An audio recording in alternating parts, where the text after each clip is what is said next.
This is the Marketing Podcast Network. Stories influence, teach, and inspire us. But what about the storytellers who create them? Uncorking a Story profiles storytellers to uncover how their background and life experiences influence the stories they create. We learn what motivates them, their path to success, and what fuels them to keep creating. It all starts by asking one simple question: where does your story begin? Welcome to Uncorking a Story. Now here's your host, Mike Carlin.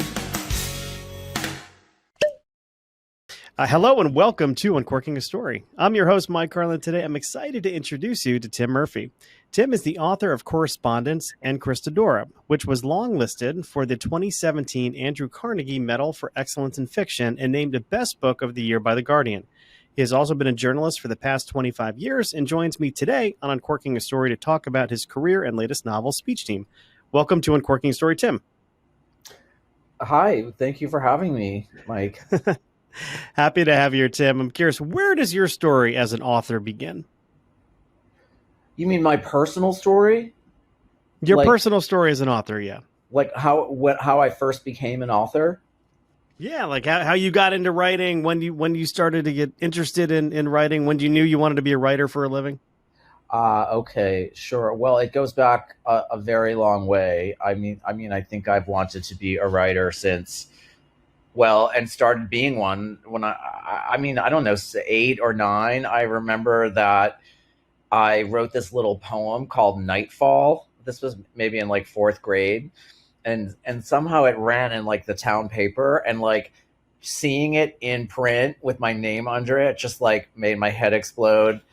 And I always say, I guess that's when I got bitten by the bug. I just wanted to write and publish. And I did. The flip side is that I was just like a voracious reader, and started reading like, quote, adult novels, not like XXX, though I did sneak peeks at my mother's like Judith Krantz, like Scruples, has some really great, really spicy scenes in it.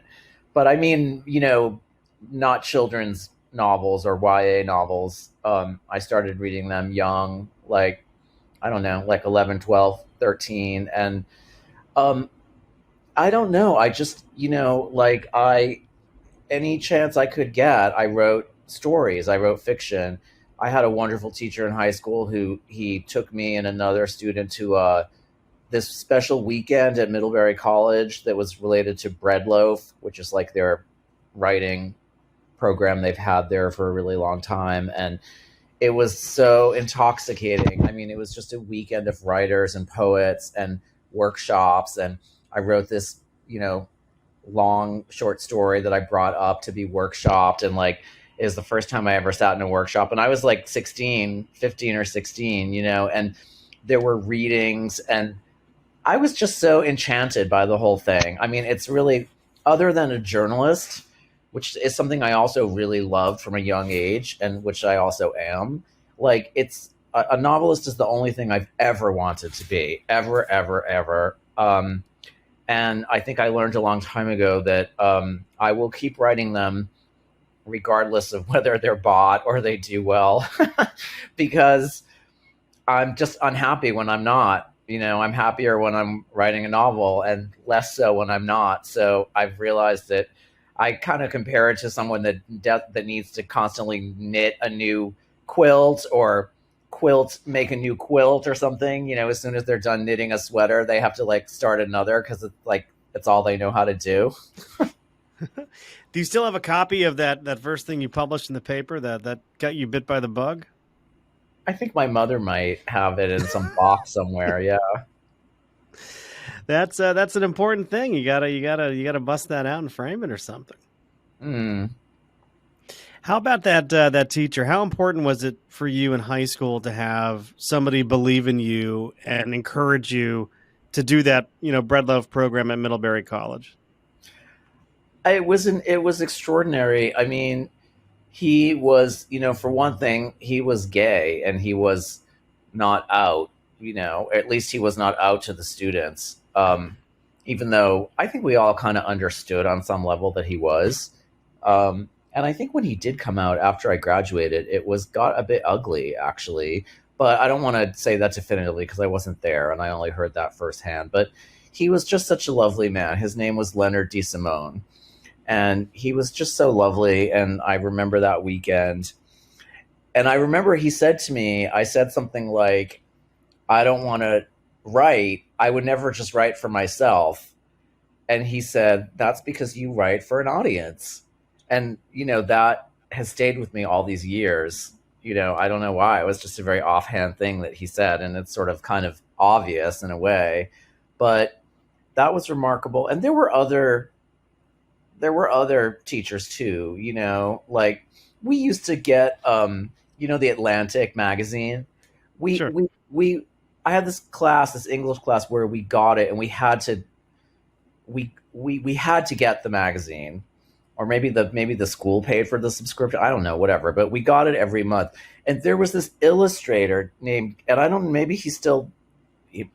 if he's still alive or if he's still working, but there was this illustrator named Guy Biou, like this French name. And every issue he'd have like an illustration that was very weird, very abstract or odd, like what's wrong with this picture kind of thing. And we would have to write like a creative response to it.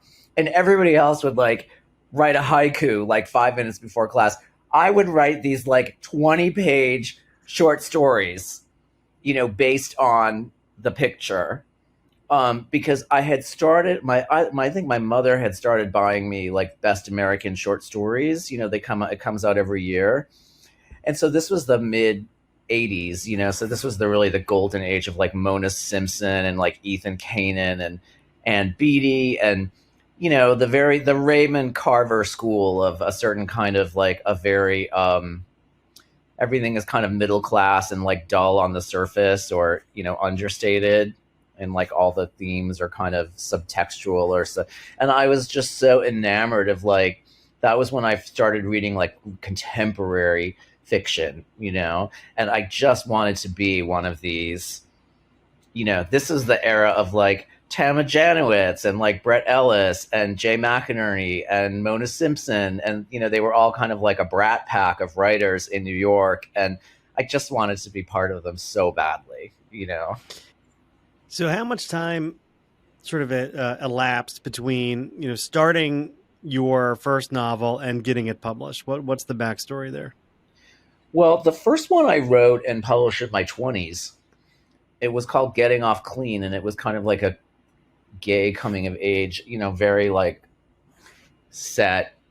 very set in the town where I grew up in Massachusetts, but not a lot of invented stuff happens in it. I think I started it when I was like 24 or 25. And, I worked in book publishing right out of college. So I had some understanding of how it all worked, so I think that maybe hastened it a little bit because like I sort of, knew how to get an agent but and then I published another novel a few years later that no one in the US bought. It was published in the UK by Little Brown UK. It went nowhere. I mean, the editor who loved it and bought it left before it even came out. So they did the bare minimum. They published it and that was it. And then I didn't write fiction again. Well, no, that's not true. I wrote another novel after that barely saw the light of day. But then I really became, I had a lot of personal issues too at that time, a lot of dealing with, depression and addiction and for a few years. And then when I came out of that, I really kind of got a break as a journalist. And that's not really all I did for a decade. And I had a weird aversion to every once in a while I would try to write fiction and I just felt so frustrated. I don't quite know what happened. I went through this long period where I was like, oh, what's the point? There's too many books in the world anyway. I remember somewhere around this time I went into the Strand, the giant bookstore in downtown Manhattan. And I just had this moment of like, what is the point? Like all these books and like hardly any of them are going to make a dent, like why does anyone even bother? I was in a really down. But but then what happened as the years passed and as I came up on 40, I really started feeling like if you don't try this again, you're really going to regret it. Like you're just going to get more and more kind of bitter about it, and you should just try again. And so I didn't have an idea for like a whole novel, so I wrote like a novella, and it became basically the first chapter of Christodora, and that was the first thing I published in like almost 20 years. And that kind of started phase 2, I guess, of my novel writing life, because I started writing that in 2009. It was published in 2016. And since 2016, this new novel, Speech Team, is my third novel since then. So do you think you needed that 20-year gap in order to write something, of the acclaim of Christodora, or, of course, we'll talk about Speech Team in a moment, but did you need that 20 years? And like, what did you learn about yourself over those 20 years that helped get you in the position to write, stuff this good? Well, thank you, first of all. Yeah, I do. I mean, I don't think maybe I knew that then. And I do think so in retrospect. Christodora, I think, I'll be honest, I think it's the best thing I've written and the deepest. And I think it's because I was sitting on like 10 years of feelings and experiences, and it all went into the book, I mean, a lot of the book too is about like the AIDS epidemic in New York City in the 80s and the 90s, and how it kind of faded away. But, for many people, it left a mark. It had repercussions that, lasted well beyond like the worst years. I've been like in HIV AIDS. That's mostly what I've written about since like the early 90s, or since the mid 90s. So a lot of my knowledge around that went into that novel as well.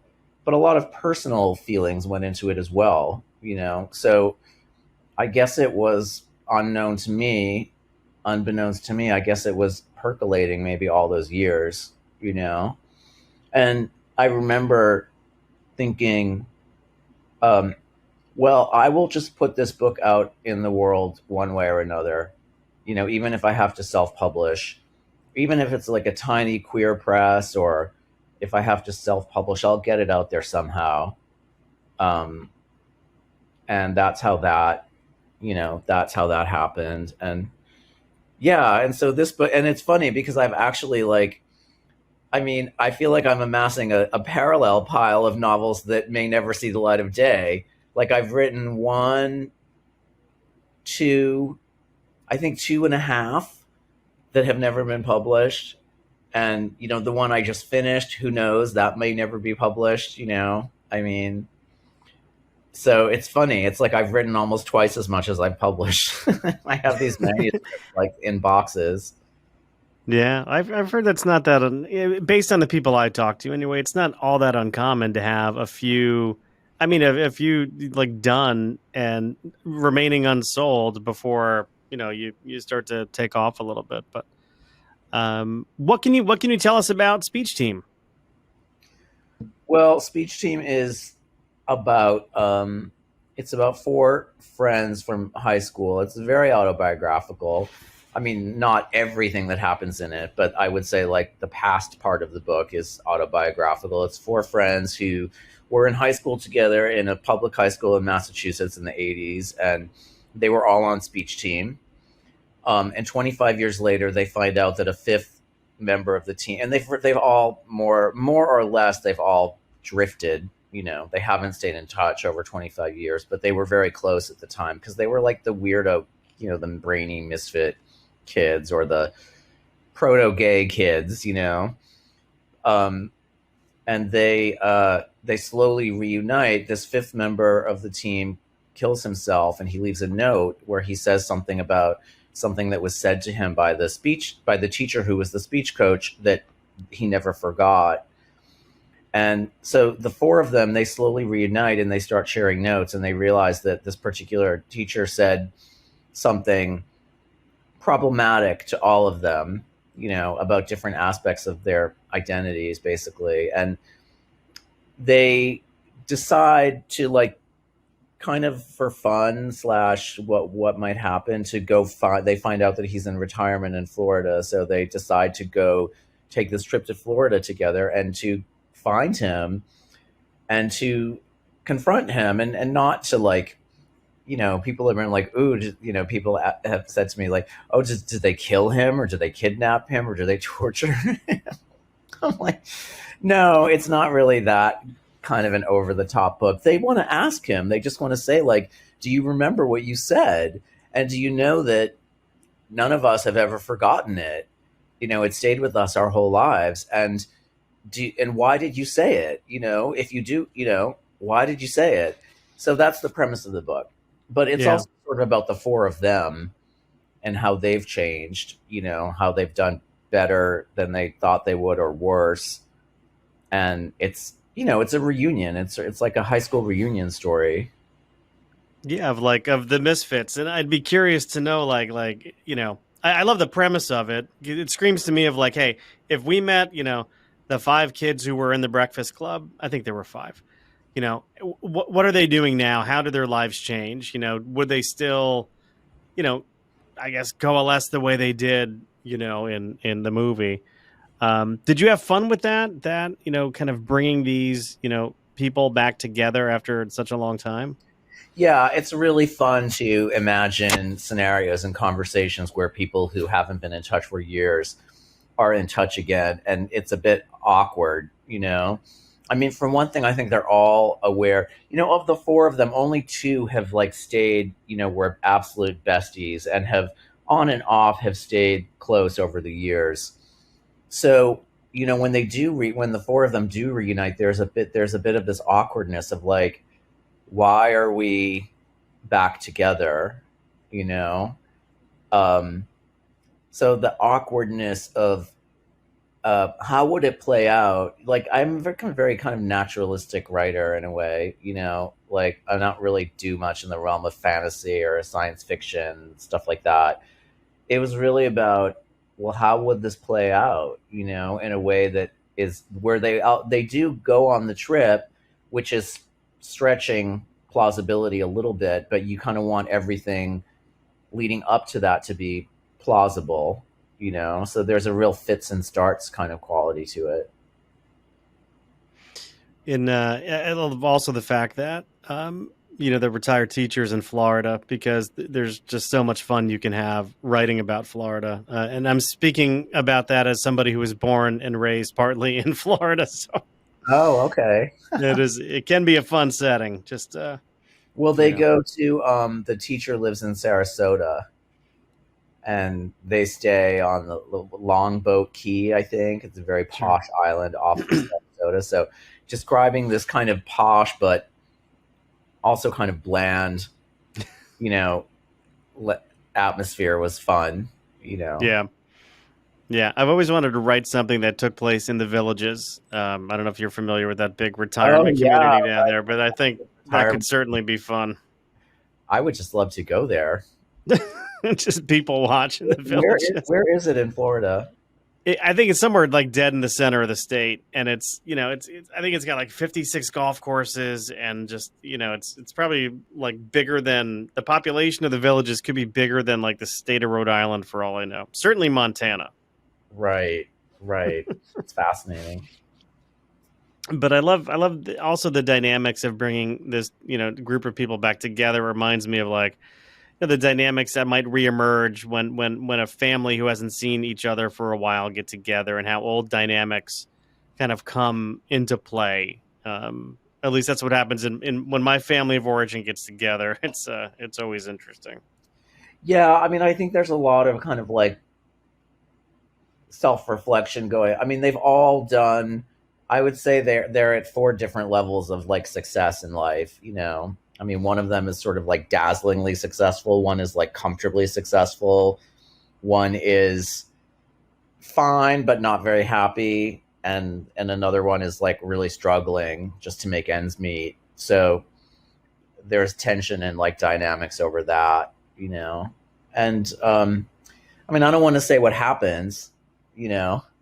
Yeah, we don't want to give anything away. No spoilers here. Yeah, I mean, all I would say is that it's like well, what's the point of saying anything? Yeah, I won't. I'm sure it's a great summer read, that's for sure.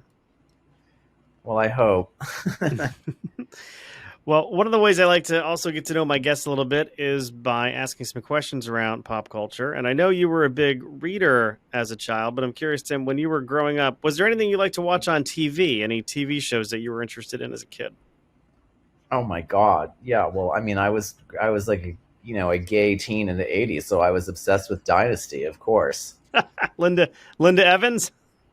No, Joan Collins. Oh, Joan Collins. Okay. And, there you go. And, oh my God, I can't believe Diane Carroll. I mean, that's who I watched it for. Like they're, all the diva shade between the two of them. I mean, that was, yeah. I mean, and who else? I mean, seriously, that was my, there were, this was a period where like in the 80s, like all the shows in the late afternoon and the early evening were like 60s and 70s like repeats, like in syndication, so I mean my brother and I joke that like we've seen every single episode of like the Brady Bunch and the Flintstones, like probably every single episode we've seen like 20 times. Yeah. Because they would just show them all from the beginning of the series to the end, and then they'd start again. It was they just were just on a loop, so the Flint, I mean, all my brother and I, like all our jokes revolve around the Flintstones. Like we have this whole massive vocabulary of like, and it's all like Flintstones related. I mean, it just had a really, enormous impact on us. Do you remember the little green alien who would pop up from time to time on the Flintstones? Yeah, his Kazoo, right? Kazoo. Okay, so yeah. I got into an argument with my wife, and because she does not remember Kazoo, and she claims Kazoo was on, if there was a Kazoo, she claims he was on the Jetsons. And I do think there was a Kazoo crossover between the two shows. But we were laughing because I was looking at my brother-in-law's big toe. Don't ask why. And I'm like, his toe looks like Kazoo. And she's like, who's Kazoo? I'm like, Kazoo. He's the helmet, the green guy, and she's like, anyway, but I'm glad somebody can validate my memory. That's quite an association that you had looking at your brother-in-law's big toe. Well, he hasn't spoken to me in about a month and a half, so. Because you told him his big toe looked like Kazoo? I'm just joking. Yes. I would be mortally offended as well. Well, the gout doesn't help him either. Oh my God. Well, I mean, the Flintstones was brilliant because it was so sad. It was such satire of like the 60s. Oh yeah. Like they're satires of like youth culture and, all these characters that were avatars for like real celebs at the time, like Anne-Marg Rock and I don't know. And we know all the songs, because there were a lot of songs. There were a lot of episodes with songs in them. So. Oh, sure. I remember the anniversary episode. Oh, what was that? Happy anniversary, happy anniversary, happy anniversary. It wasn't very, creative, but it was basically God, saying happy anniversary. That one. Oh yeah, it's in there. Oh, okay. It's in there. What about favorite movie as a kid? Well, Grease, probably. I mean, have you watched it recently? Yeah, in fact, I just was watching it, or at least parts of it. It's such a beautifully choreographed movie. I mean, when I've watched it the past few times and whatever, like what I really noted was how it's just really beautifully choreographed. Like there are just these wide shots where like everything is perfectly, I mean, that's kind of what I like appreciate it for now, but it's also funny what an effect that, like Slutty Sandy at the end, like what an effect that had on, like, I had a friend who his parents said they felt like the undoing of their daughter was after she saw Grease and she wanted to be bad, like Sandy becomes at the end. Right. And like, it really, really affected her. Like she wanted to be a bad girl like that, It's a leather jacket and cigarettes. I'm trying to remember And what makeup. else. Yeah, exactly. And like that, yeah, that spandex like bodysuit she's wearing. And I'm trying to remember what else, like what other films were, you mean like as very young?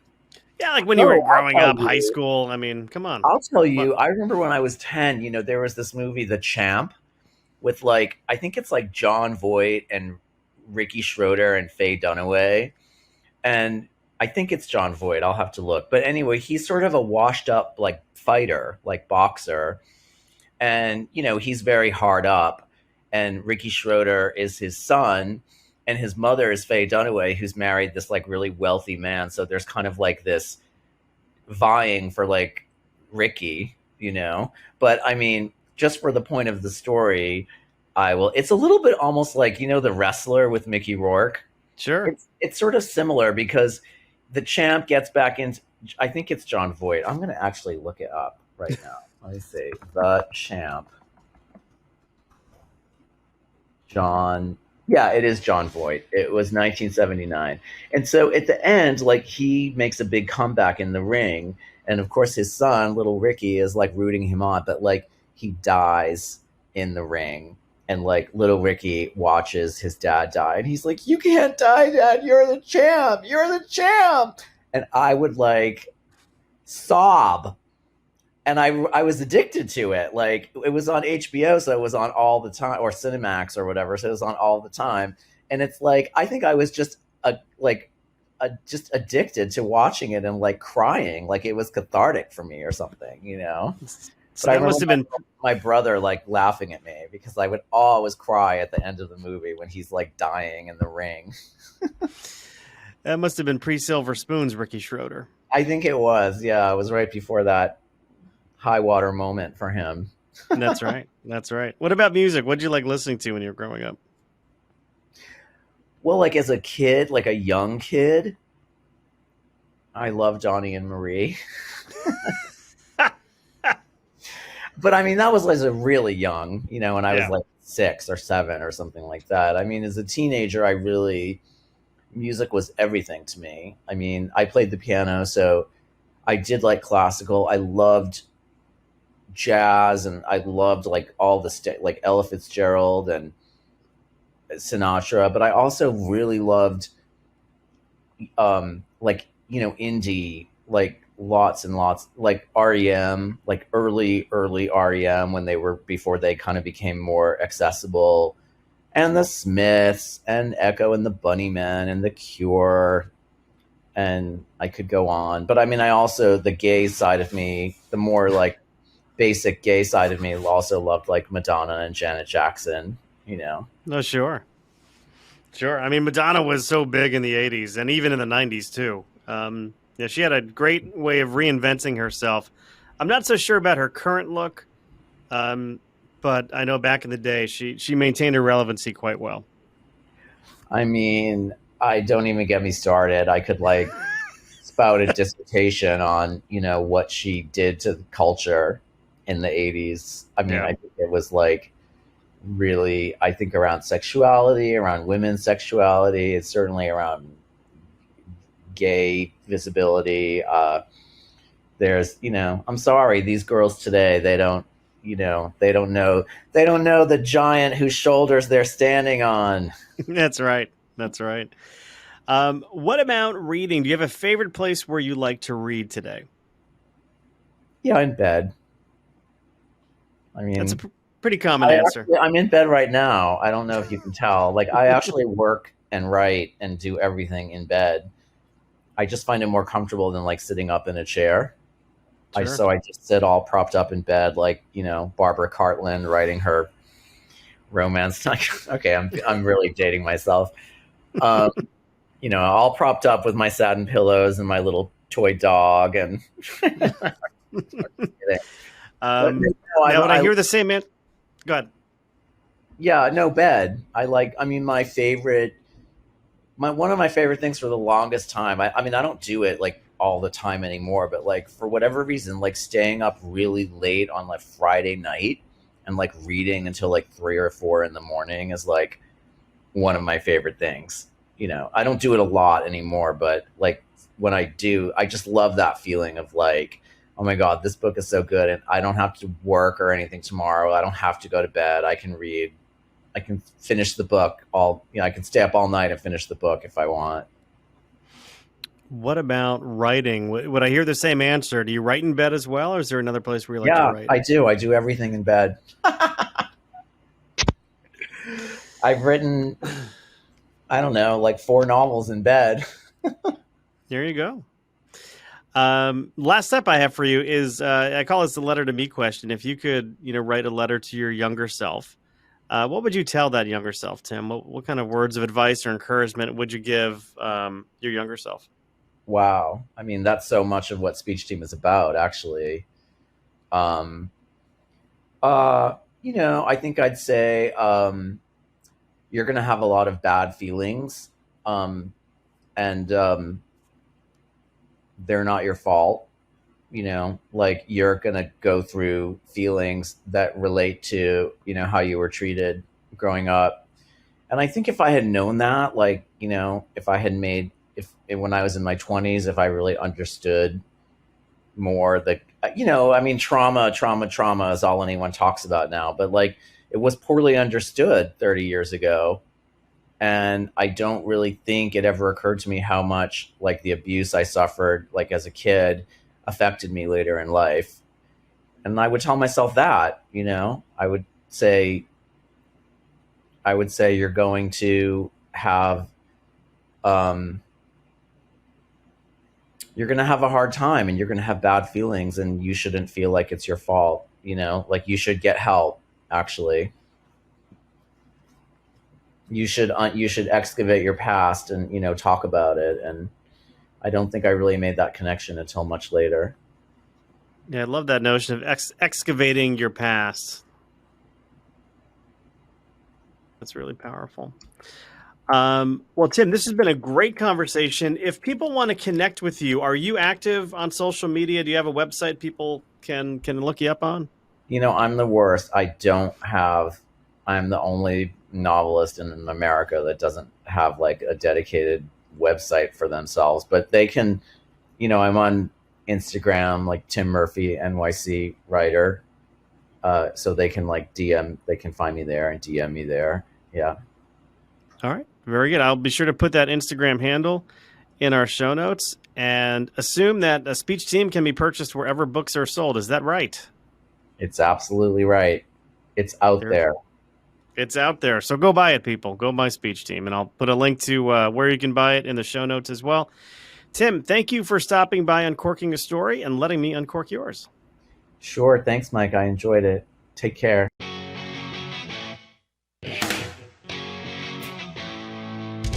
Thanks for listening to Uncorking a Story.